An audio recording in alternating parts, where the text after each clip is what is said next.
မတိသူကြော်သွားတိသူဖော်စားကြောက်ကပ်ပျက်စီးနေတဲ့သူတွေအတွက်ဟိုတလောကမန္တလေးကမိတ်ဆွေတယောက်ကပြောပါတယ်မြန်မာပြည်မှာကြောက်ကပ်ပျက်စီးကြတဲ့သူတွေတစ်နေ့ထက်တစ်နေ့ပိုများလာပါတယ်တဲ့မန္တလေးတစ်မြို့ထဲမှာတင်ကြောက်ကပ်ပျက်စီးသူတွေအများကြီးပါပဲတဲ့တချို့ဆိုရင်ကြောက်ကပ်က10%လောက်ပဲအလုံးလုံးတော့တဲ့အတွက်မကြာခဏကြောက်ကပ်ဆေးနေရလို့ပတ်စံရန်ကုန်ပါတယ်တဲ့ဒါကြောင့်တဘာဝနီးနဲ့ကြောက်ကပ်ပြန်လဲကောင်းမွန်လာစေနိုင်တဲ့နီလန့်ကိုအများပြည်သူအကျိုးအတွက်ရှာကြံပြီးဝေမျှပေးပါလို့တောင်းဆိုလာပါတယ်တိုက်ဆိုင်မှာပဲကျွန်တော်မျိုးသမီးနဲ့ပတ်သက်ပြီးတရုတ်ဆရာဝန်မကြီးတယောက်နဲ့အဆက်အသွယ်ရခဲ့ပါတယ်သူဟာတရုတ်ပြည်မှာနာမည်ကြီးစည်ရင်ဝင်ဆရာဝန်မကြီးတယောက်ပါတရုတ်ဆရာဝန်တွေကအနောက်တိုင်းစေပညာကိုတရုတ်ရိုးရာတိုင်းရင်စေပညာနဲ့ပေါင်းဆက်ပြီးတရုတ်ဘာသာစကားနဲ့သင်ကြားခဲ့ရတဲ့အတွက်ဗတ်စုံနှက်ဆက်အောင်သိကြသူတွေဖြစ်ပါတယ်မျက်နှာကြည့်လိုက်ရင်တော့၎င်းလက်ကောက်ဝတ်ကိုစမ်းလိုက်ရင်တော့၎င်းဘာဖြစ်နေတယ်ဆိုတာကိုဓာတ်ကနဲ့ပြောနိုင်ပါတယ်တရုတ်ဆရာဝန်မကြီးကိုကြောက်ကပ်ပျက်စီးမှုအကြောင်းကိုမေးမြန်းလိုက်ပါတယ်ကြောက်ကပ်ပျက်စီးနေကြရတာဟာကိုယ်တွင်းအဆိပ်တွေမျိုးစုံကြောင့်ဖြစ်ရတာဖြစ်ကြောင်းဓာတုဗေဒဆေးတွေကိုရေရှည်သုံးစွဲသူတွေကြောက်ကပ်ပျက်စီးကြောင်းတဘာဝမဟုတ်တဲ့ဆေးတွေကိုတတိထားဖို့လိုကြောင်းအဆိုးဆုံးကတော့ကက်ပရှိုးတွေကိုပလတ်စတစ်ဖြင့်ပြုလုပ်ထားရင်အရန်ကိုဥပ္ပဖြစ်တဲ့ကြောင်းဖြစ်ဆွက်ဆေးတွေကိုလည်းတဘာဝမဟုတ်ရင်မသုံးသင့်ကြောင်းဖြစ်ဆွက်ဆေးဆိုတိုင်းလည်းမိမိရဲ့ဇီဝကမ္မဖြစ်စဉ်နဲ့တဟဇာတဖြစ်ခြင်းမှာဖြစ်တဲ့ကြောင်းလူတိုင်းနဲ့တည်းမှာမဟုတ်ကြောင်းစသည်ဖြင့်အများကြီးပြောသွားပါတယ်ဒီတော့ကြောက်ကပ်ပျက်စီးတဲ့သူတွေတဘာဝအတိုင်းပြန်ကောင်းရအောင်ဘယ်လိုလုပ်ရမလဲဆရာမကြီးလို့မေးလိုက်ပါတယ်ကြောက်ကပ်ပြန်ကောင်းဖို့အတွက်တရုတ်တွေအားထားဆုံးကတော့ချိန်စင်ပဲဖြစ်ပါတယ်တဲ့ရှိုင်းနေရှင်မှာပါတဲ့အင်ဇိုင်းတွေကကြောက်ကပ်ကိုပြန်လည်တိဆောက်ပေးနိုင်ကြောင်းများများစားစရာမလိုပဲတနေ့ကိုတစ်လက်မလောက်စားပေးတာနဲ့ကြောက်ကပ်ကတဖြည်းဖြည်းပြန်ကောင်းလာနိုင်ကြောင်းကြောက်ကပ်ပျက်စီးနေသူတွေရောကြောက်ကပ်ကိုကာကွယ်ထားလိုသူတွေရောစားတင်ကြောင်းဆရာမကြီးကပြောပြပါတယ်ကျွန်တော်တို့မြန်မာပြည်မှာမရှိဘူးဆရာမကြီးလို့ဆိုတော့တစ်ကမ္ဘာလုံးမှာရှိပါတယ်တဲ့ကြောက်ကပ်ပျက်စီးနေသူတွေဟာရှောင်းတင်တာတွေကိုရှောင်ပြီး Chinesian ကိုပုံမှန်စားသွားစေချင်ပါတယ်တဲ့အဲ့ဒီလိုဆိုတော့ Chinesian ဆိုတာဘာလဲဆိုတာကိုလိုက်ရှာရတော့တာပေါ့ဗျာ Google တွေထူးတွေမှာအသေးအတန်လိုက်ရှာရပါတော့တယ်တွေ့ပါပြီတွေ့ဘူးနေတဲ့အတော်ကိုရင်းနှီးနေတယ်လို့ပဲ memory ပြန်ခေါ်ပြီးစဉ်းစားကန်းဝင်လိုက်တော့ငငယ်ကကြိုက်ထီးရိုးတက်တုံးကမြင်ဘူးခဲ့တာကိုအမှတ်ရတယ်အခုနောက်ပိုင်းမှာခစ်စားတဲ့အကင်ဆိုင်တွေမှာရောင်းတာကိုသတိထားမိတယ်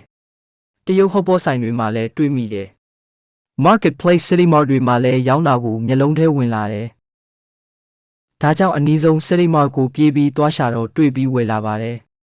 Chinesian ကိုတွေ့ရခဲ့ပြီးအလွန်ကောင်းတယ်ဆိုတာကိုလည်းတရုတ်ဆရာဝန်မကြီးကျေးဇူးကြောင့်သိခဲ့ရပါပြီသို့တော့မြန်မာပြည်သူလူထုသိဖို့အတွက်ကမြန်မာအမည်ဖြစ်မှရမှာလေဒါကြောင့်နှီးမျိုးစုံနဲ့လိုက်စုံစမ်းရတော့တာပေါ့မြန်မာအမည်ကတော့ကတက်ဥပါတဲ့ရခိုင်တွေကတော့တင်းဖို့ဥလို့ခေါ်ကြပါတယ်တင်းတက်ဥလို့လည်းခေါ်တယ်လို့သိရပါတယ်အချို့ဒေသတွေမှာတော့မြောက်ဥလို့လည်းခေါ်ပါတယ်တဲ့တောကမိတ်ဆွေတွေကိုမေးကြည့်တော့တိုးတော်မှာပေါ်လွန်းလို့ကွာတဲ့ပိန်းဥလိုပဲဟင်းချိုလှုပ်တော့ကြတယ်အာလူးလိုလည်းကြော်စားကြတယ်တရုတ်လူမျိုးတွေကတော့ဝက်နံရိုးနဲ့စွပ်ပြုတ်လှုပ်တော့ကြကြောင်းသိရပါတယ်နည်းနည်းပြုတ်လိုက်တာနဲ့စားလို့ရပါပြီအဲ့လောက်နဲ့ကျွန်တော်ကမကျေနပ်သေးဘူးဗျအင်တာနက်ကနေပါအသေးစိတ်ထက်လေ့လာပါတယ်အဲ့ဒီမှာဘာသွားတွေ့လဲဆိုတော့ရှိနေစီယမ်ဟာကြောက်ကတ်တစ်ခုလေးသာမကအဆုပ်အစာအိမ်တရရွက်တို့ကိုလည်းပြန်ကောင်းစေနိုင်ကြောင်းခန်းကန်းနာနာဖော်ပြထားပါတယ်အဲ့ဒီကလီစာ၄ခုအပြင်အခြားသောကလီစာတွေကိုလည်းသူ့မှာပါတဲ့အင်ဇိုင်းတွေဟိုမုန်းတွေနဲ့ပံ့ပိုးမှုပြုပေးပါသေးတယ်Chinesian ကတဲ့ဥကတပင်လုံးတံမိုးရှိတာဖြစ်ပြီးအောက်ပါအကျိုးကျေးဇူးများကိုရရှိမှာဖြစ်ကြောင်းတည်တည်ချာချာပြောထားပါတယ်တတိ energy ကိုမြင့်တင်ပေးခြင်းနှစ်ပင်ပန်းနွမ်းနယ်မှုကိုပျောက်စေခြင်း၃ရင်ကျက်ပန်းနာကိုတက်တာစေခြင်း၄ချောင်းချောက်ဆိုးခြင်းကိုပျောက်စေခြင်း၅တန်ကောင်တုတ်ကောင်များကိုဖယ်ရှားပေးခြင်း၆ကို၄ချိန်ရှော့ချပေးခြင်း9ဝမ်းတွင်းအပူပုံများကိုဖယ်ရှားပေးခြင်း၈စီးကောင်းစေခြင်း9အယိုးပွားမှုကိုကာကွယ်ခြင်း10တိုင်းရိုက်ဟိုမုံရည်ချိန်ညှိပေးခြင်း11သွေးတွင်းတကြားဓာတ်ကိုညှိပေးခြင်း12တီးချေရောင်ရမ်းမှုမဖြစ်အောင်ကာကွယ်ခြင်း13ဦးကျန်းမာရေးကိုစောင့်ရှောက်ခြင်း14အတွင်းကျေမှုများကိုပြန်ကောင်းစေခြင်း15ကင်ဆာဆဲများကိုတက်ပေးခြင်း16စိတ်ခံစားမှုမငြိမ်သက်မှုများကိုကောင်းစေခြင်း18အစာကျေစေခြင်း18နာတာရှည်ဝမ်းလျောမှုကိုပျောက်စေခြင်း19သွေးဆုံးကင်ခြင်းကိုတက်တာစေခြင်း20အတိုက်တကူတက်တာစေခြင်း နှစ်ဆက်တဲ့ဇီဝကမ္မဖြစ်စဉ်ကိုထိန်းပေးခြင်းနှစ်ဆက်နှစ်ဘိုက်ကြွက်သားလိတ်တက်ခြင်းကိုကာကွယ်ခြင်းနှစ်ဆက်သုံးတတူးအသစ်များမွေးပေးခြင်းနှစ်ဆက်လေးအစစ်အမျက်နာခြင်းကြိုက်ခဲမှုကိုတက်တာစေခြင်းနှစ်ဆက်ငါ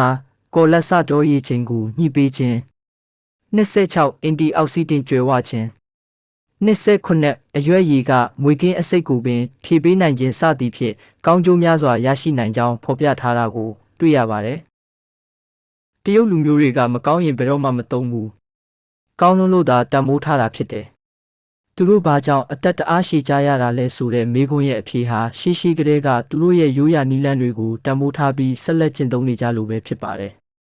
ကျွန်တော်တို့မြမမြေအောက်မှာလည်းကာတက်ဥတွေအများကြီးရှိနေပေမဲ့မတိသူကြော်သွားတိသူဖော်စားအဆင့်မှာပဲရှိနေပါတယ်မြန်မာတွေလည်းဒါကိုအတူယူသင့်ပါတယ်မြန်မာတွေဖော်စားကြဖို့တယောက်နဲ့တယောက်လက်တို့ပေးကြဖို့ကောင်းပါတယ် sharing လုပ်ပေးခြင်းဖြင့်ကုသိုလ်ယူကြပါကျွန်တော်ကိုအလင်းပြပေးတဲ့တရုတ်ဆရာဝန်မကြီးကိုလည်းအထူးပဲကျေးဇူးတင်ပါတယ်မြန်မာပြည်သူများကျန်းမာဒုက္ခနဲ့ပြည့်စုံကြပါစေမူရင်းရေးသားသူကိုလေးစားစွာ credit ပေးပါတယ်အသက်ရှည်ကျန်းမာကြပါစေ